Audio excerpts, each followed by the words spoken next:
24-ാം ദിവസം കുട്ടികളെ വന്ന് അപരിഷ്കൃതർ എന്ന് വിളിച്ച റോജി എം ജോൺ, മോഹൻ കുന്നുമൽ, വന്ദേ മാതരം പാടാൻ അറിയാത്തവർ അല്ലെങ്കിൽ അത് അംഗീകരിക്കാത്തവർ അമ്മയെ അറിയാത്തവരാണെന്ന് പറഞ്ഞപ്പോൾ മിണ്ടിയോ? അപ്പോ സ്വന്തം വകുപ്പിന് കീഴിലുള്ള ഒരു വൈസ് ചാൻസലർ തൻ്റെ കസേരയ്ക്ക്, ആ കസേരയുടെ പ്രത്യേകത കൂടി പറയാം, ആൽബർട്ട് ഐൻസ്റ്റീനെ ക്ഷണിച്ചു വരുത്തി ആ കസേരയിൽ ഇരുത്താൻ ശ്രമിച്ച സംസ്കാരമുള്ള ബോധ്യമുള്ള നാടാണ് കേരളം. ഗോപിനാഥ് രവീന്ദ്രനും മഹാദേവൻ പിള്ള സാറും ഡോക്ടർ ഇക്ബാലും ഉൾപ്പെടെയുള്ളവർ, ഡോക്ടർ ജോൺ മത്തായി ഉൾപ്പെടെയുള്ളവർ ഇരുന്ന കസേരയാണിത്. ആ കസേരയിൽ വന്നിരുന്ന് ഈ നാടിന് വിരുദ്ധമായ പ്രസ്താവന നടത്തിയ അദ്ദേഹത്തെ ഒരക്ഷരം കൊണ്ട് വിമർശിച്ചു. പക്ഷേ 24 ദിവസമായി ഇവിടെ കുടിക്കാൻ വെള്ളമില്ല എന്ന് പറഞ്ഞ കുട്ടികളെ അപരിഷ്കൃതർ എന്ന് വിളിച്ചിരിക്കുകയാണ്. പരിഷ്കൃത സമൂഹത്തിന് ചേരാത്തവർ എന്ന് വിളിച്ചിരിക്കുകയാണ്. ആരാണ് പരിഷ്കൃതർ? നിങ്ങളുടെ VC ആണോ? ഈ കുട്ടികളാണോ?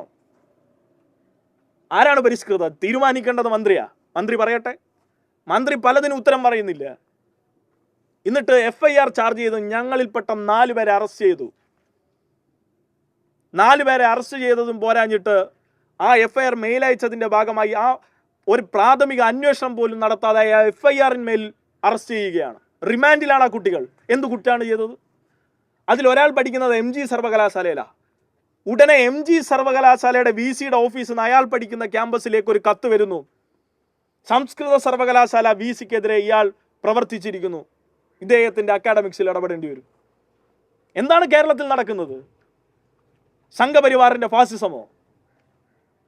3 സീറ്റ് മാത്രമുള്ള സംഘപരിവാറിന് എങ്ങനെയാണ് കേരളത്തിൻ്റെ സർവകലാശാലകളെ നിയന്ത്രിക്കാൻ കഴിയുന്നത്? കേരളത്തിൽ 10 വർഷമായി ഇടതുപക്ഷം ഭരിച്ചപ്പോൾ നിങ്ങളുടെ അധികാര പരിധിയല്ല സർവകലാശാലകളെന്ന് ആവർത്തിച്ചു പറഞ്ഞു പിണറായി വിജയൻ, ആവർത്തിച്ചു പറഞ്ഞു ഡോക്ടർ ബിന്ദു. പറയാൻ ധൈര്യമുണ്ടോ VD സതീശന്? പറയാൻ ധൈര്യമുണ്ടോ റോജി എം ജോണിന്? ഇത് പറയാതെ ഈ കുട്ടികളെ എങ്ങനെയാണ് ആക്രമിക്കുക? കുട്ടികൾ ആവശ്യപ്പെട്ട ആവശ്യങ്ങൾ 2 ബോർഡിലായി അടിച്ചു വെച്ചിട്ടുണ്ട്. കാണിച്ചു കൊടുക്കണം ഇവർക്ക്. ഇതിലെന്ത് അപരിഷ്കൃതമായിട്ടുള്ള ആവശ്യങ്ങളാണുള്ളത്? അപരിഷ്കൃതമായി എന്താണ് ഇതിലുള്ളത്? അത് പറയണം. ഞങ്ങളിൽ 4 പേരെ എന്തിനാണ് ജയിലിലിട്ടത്? ഇന്നലെ ചില RSSകാർ ചോദിക്കുന്നുണ്ട്, സമരം ജയിലിലിടും. സമരം ഇതുവരെ ചെയ്തിട്ടില്ലാത്ത RSSകാർ ഞങ്ങളെ സമരത്തെക്കുറിച്ച് പഠിപ്പിക്കേണ്ട. സ്വാതന്ത്ര്യ സമരത്തെ ഒറ്റുകൊടുത്ത നിങ്ങൾക്ക് എന്ത് ജയില്, എന്ത് സമരം? എന്നിട്ട് ഈ ക്യാമ്പസിൻ്റെ പുറത്തുള്ള ഗുണ്ട തലവന്മാരെ കൂട്ടി വന്ന് ഈ വിദ്യാർത്ഥികളെ ആക്രമിക്കുമെന്ന് പറഞ്ഞാൽ അതൊന്നും അംഗീകരിച്ചു തരാൻ പറ്റില്ല. ഇപ്പൊ ബഹുമുഖമായ അക്രമമാണ് SFI നേരിടുന്നത്. ഒരു ഭാഗത്ത് നിന്ന് സർക്കാർ സംവിധാനം കോൺഗ്രസ്, മറുഭാഗത്ത് നിന്ന് സംഘപരിവാർ, VC, ഗവർണർ. ഇവരെയൊക്കെ പ്രതിരോധിച്ച് വേണം കേരളത്തിലെ ക്യാമ്പസിൽ പഠിക്കണം എന്ന് വെച്ചാൽ എന്താ ചെയ്യുക?